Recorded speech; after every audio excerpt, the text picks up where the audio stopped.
to what extent America can play a role, again, along with Pakistan, to address these security concerns? I'm afraid we don't have to entertain much hope as far as the United States is concerned. In Afghanistan. As far as Afghanistan is concerned. They have actually Gender abandoned equality. Afghanistan. And then the United States signed the agreement at Doha and they shook hands with the Taliban and they left.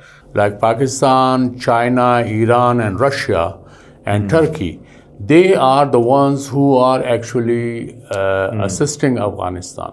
Do you think that the military option is the only option against TTP? They have taken up arms against the state.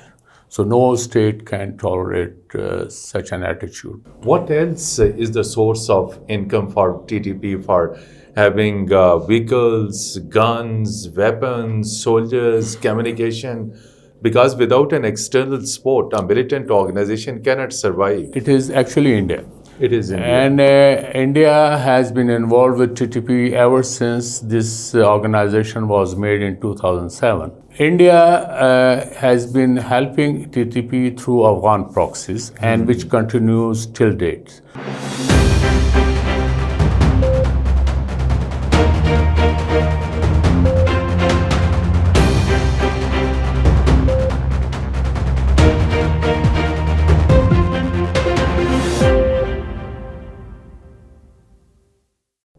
Bismillahirrahmanirrahim. Hello and welcome to program Inside in Videos English. Dear viewers, Afghanistan is continued to be in the spotlight.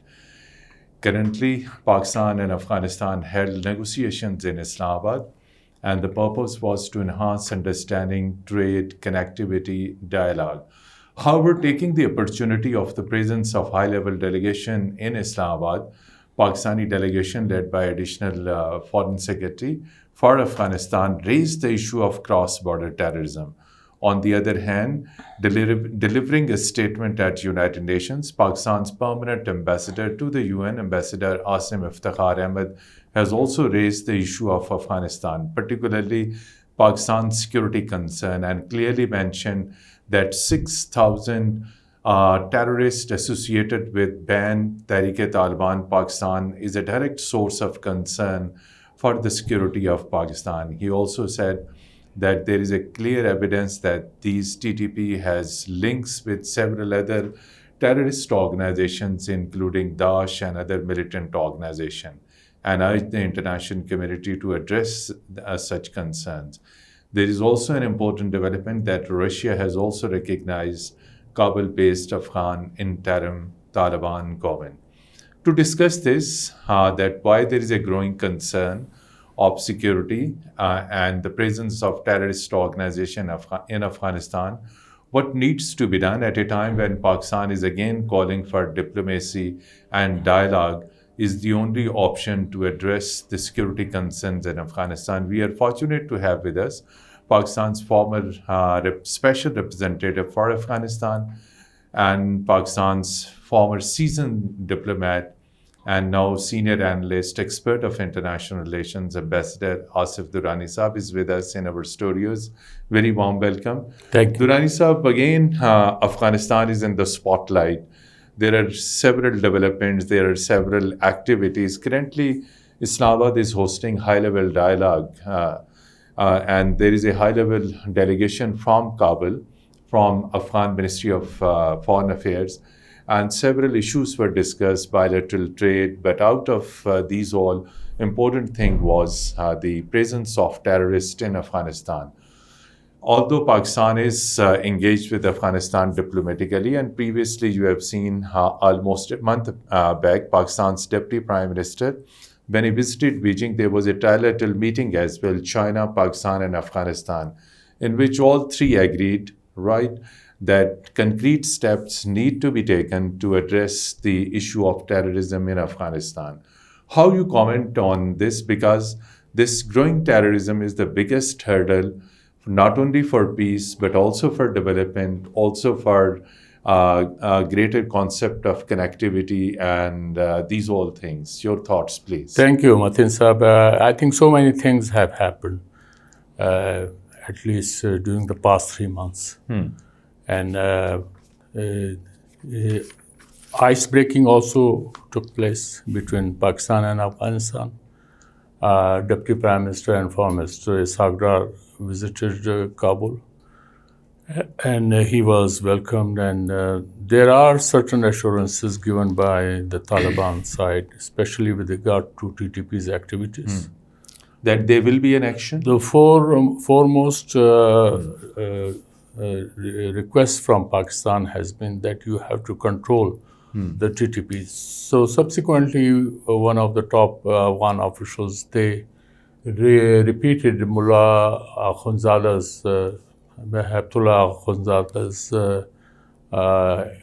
edict calling upon Afghans and Taliban that attacking Pakistan is not right, not correct. There was a degree issued. Rather, in 2023, Mullah Heptullah had said that attacking Pakistan is haram.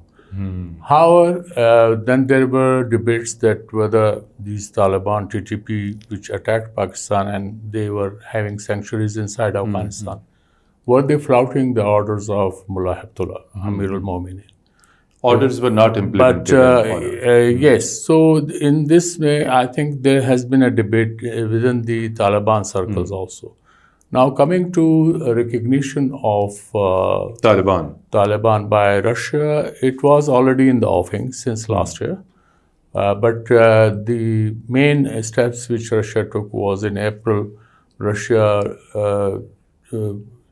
took Taliban from the terrorist lists. It pulled removed out them.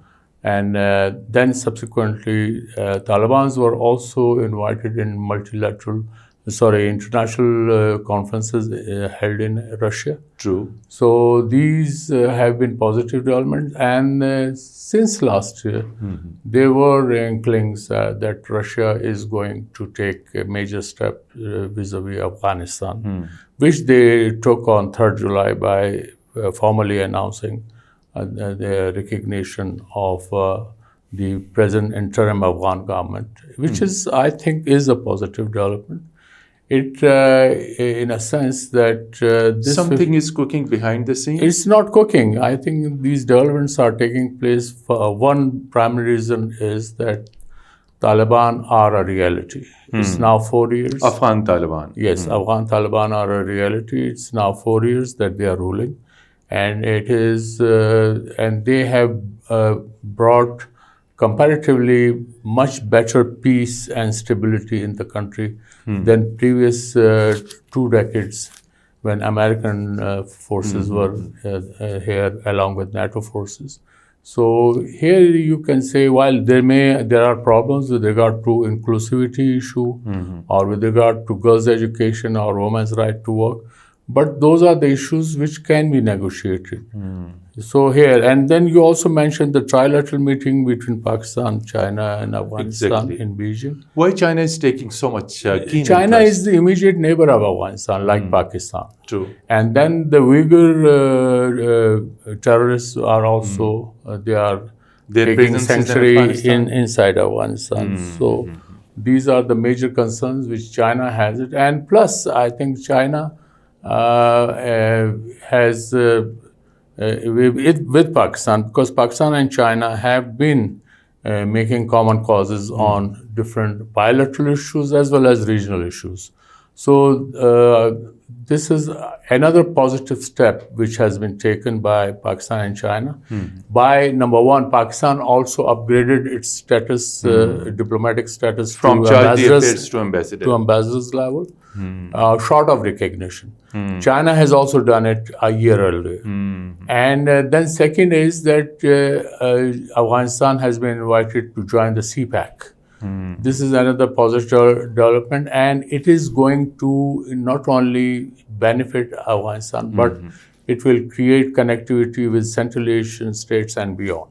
So these are the, you can say, positive developments which we should watch closely, and I hope that there will be positive results. Excellency, as you said that there are positive developments and status of Afghan charge d'affaires have been upgraded by not only Afghanistan but also by Pakistan. also upgraded its status, and Kabul has also been invited to join CPEC. But security concerns remains over there. So do you think, you also mentioned about a decree issued by Mullah Haibatullah, and that was not followed. Still, just 3-4 days back, you have seen Pakistan filed one of the biggest infiltration by Afghan-based militants. 30 terrorists were killed by Pakistani security forces, and that was confirmed through a statement by Inter-Services Public Relation. So these infiltrations, these cross-border terrorist attacks are continuing towards Pakistan. How it could be stopped? Frankly speaking, these things are not going to stop, with one edict or order. It will take a while. It will take a because while. TTP is a conglomeration of over 24 different groups. They have their own axe to grind, and they may be under Nur Wali Masood as its leader, but they are keeping their individual identities because it's a turf war within TTP also. And another important thing we should not forget is that TTP does not have governing spaces. They are on the run. They are on the run. So they cannot openly display. Yes, they come. It's a attack and run tactics they are applying, and this has been the hallmark throughout past 20 years with the Taliban. It will take a while, and I think the first positive step that has been taken is that there's a breaking of ice between Taliban and Pakistan, Afghan Taliban and Pakistan. And I'm sure if the present tempo is maintained of talks, like one official delegation from the Foreign Office yesterday had meeting with our additional Foreign Secretary, Asad Gilani.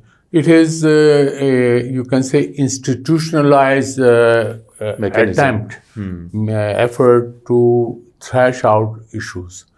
And I think this meeting has happened after probably it's the first time. It is first time. It's the first time in 4 years that this kind of a meeting has taken place with the Taliban. So Taliban are also learning the ropes. They are also, seeing that what mechanism should be adopted in order to thrash out issues. So I think we have to bear with them, with the Afghan Taliban. And with the passage of time, I'm sure more stability will come, and I'm sure both Afghanistan and Pakistan, especially bordering area, will see more peace. As you must have seen in the past, whenever Pakistan communicated to Kabul in the past had been saying, go and hold talks with TTP. Pakistan's military and political leadership has ruled out this option, that there will be no talk and they will be crushed with iron hand, through military operations. So do you think that the military option is the only option against TTP? Or in future there could be any possibility of any type of negotiations? It is the TTP which is responsible, which is the culprit. They have taken up arms against the state. So no state can tolerate such an attitude. And the reason is they want to capture power where? In parts of Pakistan, especially the former FATA region. Why?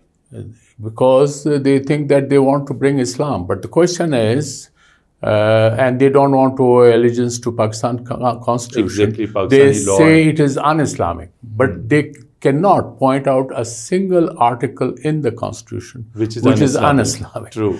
So here, I think intellectually also the TTP is a bankrupt organization. Sorry, I'm using this strong word, but they don't have. And similarly, they have not produced religious scholars who can actually influence the minds of the people. It is just the gun, which and the poison, rules the roost.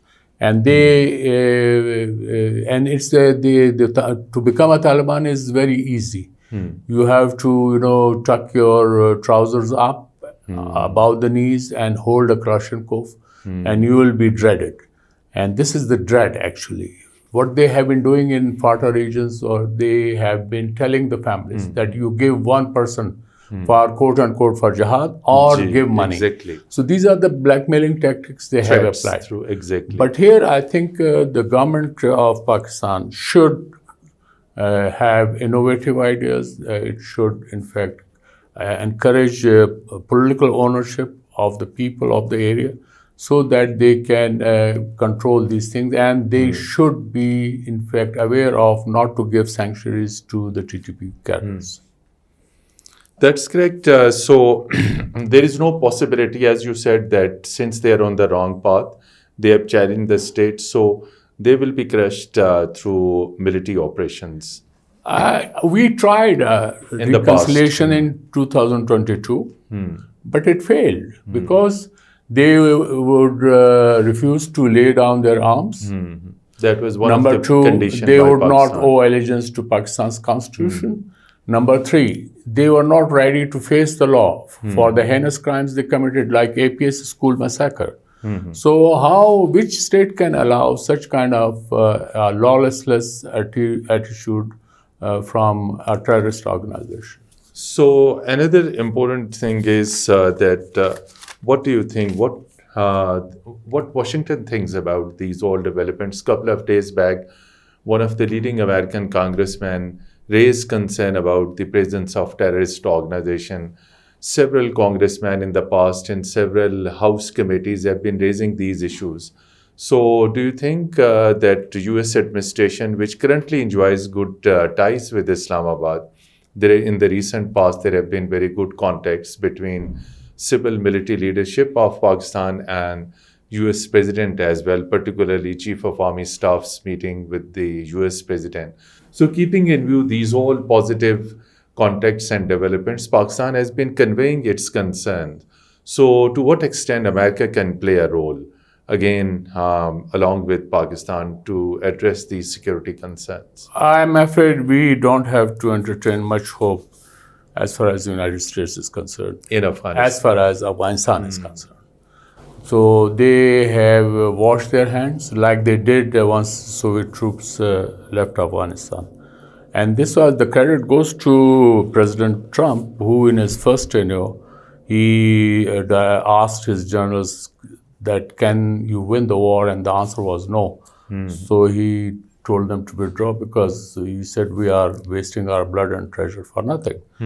And I think there was a bipartisan support in the United States in which President Trump signed the Doha Accords and President Biden implemented it. So here I think we have to be clear. And since then, United States, on the pretext of women's rights or girls' education, Exactly. they have actually Gender abandoned equality. Afghanistan. And then the United States signed the agreement at Doha, and they shook hands with the Taliban and they left. But Afghanistan has been crippled because Afghanistan's banking system cannot work, because the international banks are not ready to do business with Afghanistan. So that is adding more poverty to Afghanistan. In such a scenario, the regional countries like Pakistan, China, Iran, and Russia, and Turkey, they are the ones who are actually assisting Afghanistan. Of course, the volume is not big, but at least they are maintaining Afghanistan to the subsistence level. So this is, United States, in fact, has itself decided not to get involved in Afghanistan because I think their hands are full in Ukraine and Middle East. Excellency Ambassador Asif Durrani Sahab, you have served in UAE and also in Iran, and then on a very senior position as a special representative. You might have been closely watching. One reason you have said that it is threats, coercion, extortion is the source of income for TTP. What else is the source of income for TTP, for having vehicles, guns, weapons, soldiers, communication? Because without an external support, a militant organization cannot survive. You have rightly said it, and I have held this view since long. that it is actually India. It is India. And India has been involved with TTP ever since this organization was made in 2007. India has been helping TTP through Afghan proxies, and which continues till date.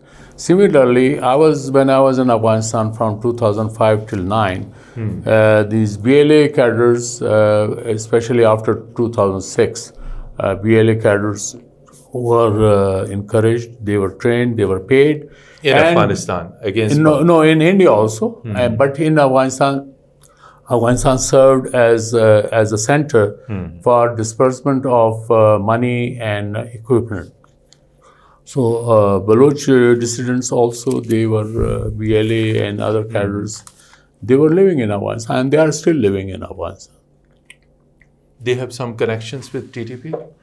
Well, I think at the operational level, but ideologically they are poles apart. So at a time when Pakistan is now part of United Nations Security Council as its president, so there was a statement delivered by Pakistan's permanent ambassador sensitizing the UN, sensitizing international community.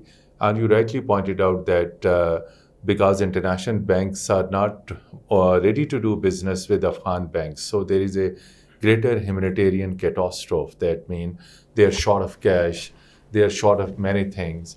And you pointed out that some of the regional countries are helping. So in this complex situation, how you see the future of Afghan Taliban? How would they financially survive? I think one Taliban government will have to realize that they are living in a neighborhood which can, in fact, help Afghanistan. And for that, I think they have to adopt those policies which can promote stability, as well as they should discourage those tendencies which may cause trouble in the neighborhood. So this would be the best course which they have to adopt. Yeah. And as far as trade is concerned, there have been several irritants between Afghanistan and Pakistan on the trade issues. Mostly you have seen in newspapers and media reports, something happens and Turkham and Chaman borders are closed. Sometimes people are not ready to accept the one document. People are not ready to accept rules and regulations. So how there could be better border management, and how, because there is a huge trade potential, so how these things could be streamlined. As you said, one of the biggest neighbor is Pakistan. So Afghanistan has to address these all concerns which Pakistan used to raise vis-a-vis border trade. Actually, Afghans as a whole are not used to, have not picked up the habit of having documentation. It's the same situation when in 1974, Mr. Zade Bhutto introduced CNICs. Exactly, in Pakistan. So initially, people were casual about it, but once it became conditional that you cannot get admission in the colleges, you can't get services and that. So job, anything. Now every Pakistani has got the CNIC. And it is the national identity. Yes. So similarly, when the passport was introduced along the borders, for instance, it started from Torkham. Earlier it was Taskira, they would come and go. Our people would also come and go. But once this Taskira was done away with passport or replaced with passport, in Torkham there were many agitations, lot of. But gradually they realized that having a passport is much an easier option for Afghans to enter Pakistan, stay here, do business and go back. So gradually it has now reached to Kandahar also. There they had a lot of agitation and all that, but gradually they are also realizing that having a passport is a much better and authentic document. Exactly. And it is biometric. Exactly. All data document. Is available. So it is helpful for Pakistan authorities also to have the biodata, to have the data of the people Tracing who are coming and going. So these are the things I think they will pick up and they will learn it. So here, but at the same time, Pakistan, once it introduced passport system. Exactly. The visas, almost 2,000 to 3,000 visas are issued per day. This is the highest number anywhere in the world. This is not a small number on daily basis. So I think Afghans would also gradually realize that they have to follow the rules. Problem is that on both sides of the border, they conceive their own rules, which are tribal. But now, once state comes, the state has a broader vision, and it looks at those rules from that perspective, and that also includes security, and especially with this problem of terrorism, you have to be more careful. So that also requires authentic documentation.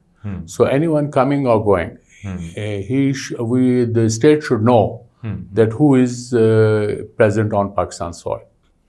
Recently, we have seen China has taken a very keen interest in mining and minerals in Afghanistan. How do you see this development? There is a Chinese investment coming in, and as a result, if there is a proper exploration, mines and minerals are explored, then it can turn around the Afghan economy. So how you see this? Well, I think it will take a while, but it first depends on the Afghan government's policies and its attitude towards attracting investments in the country. Yes. Yeah. So it will take a while. For instance, we have the same minerals, but the Ricodec is there. I am seeing it for the past 20 years. Nothing has happened. And in between, we had to, pay the damage also. So here, I think the governments have to make a conscious decision how to chalk out their mineral policy. Pakistani government. Yes, and more than that, I'm an ardent supporter of creating indigenous capability of extracting minerals. Because the countries which cannot extract it, then the foreigners who come, they take the lion's share in the profits. So they'll be taking out diamond and whatever, gold, all silver, over. In Africa, in fact, the wars took place. They were called blood diamonds in Liberia and other places. So in Congo, same happened, and they are still, below the poverty line. So here, I think once we develop the capability, then I think we will be the major player in the markets, in the mineral market. So we should try to enhance the capability of our mining sector. Should not completely give shares to foreign companies. Yes.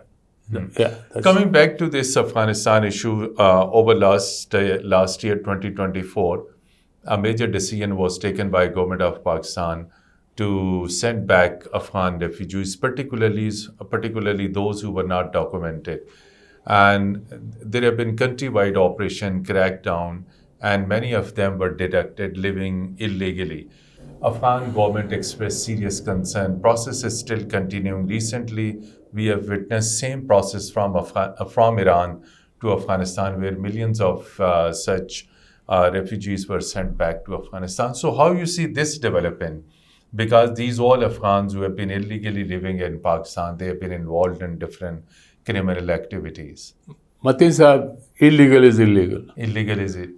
If I go to London and if my visa is expired, I'll end up in jail and will be deported.